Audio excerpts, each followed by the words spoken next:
देखिए, संजय सरावगी के प्रदेश अध्यक्ष बनने के बाद चर्चा का बाजार गर्म है। लोग ये कह रहे हैं कि आखिर संजय सरावगी किस तरह कार्य करेंगे। लेकिन हम बता दें, सबसे पहले हम एक एक मुद्दे पर चर्चा करेंगे। संजय सरावगी की सबसे बड़ी चुनौती पर चर्चा करेंगे आज। देखिए, संजय सरावगी का व्यवहार काफी नरम होता है। संजय सरावगी के जो दुश्मन भी होते हैं ना, संजय सरावगी उनके साथ जो मिठाई व्यवहार करता है या फिर टोकता नहीं है, लेकिन उनसे बदले की भावना नहीं रखता। संजय सरावगी से कई बार कई लोग खफा हो गए, संजय सरावगी भी खफा हो गए, लेकिन उनके चेहरे पर हमेशा स्वभाव बहुत नरम था।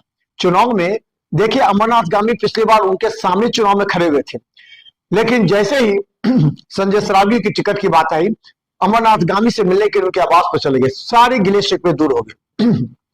इसी तरह बद्री पूर्वे के साथ भी हुआ, उनके आवास पर जाकर के उसे मिलकर सारे गिले शिकवे दूर हो गए। तो ये तमाम बातें ऐसी थी जो संजय सरावगी को कद को बढ़ाया।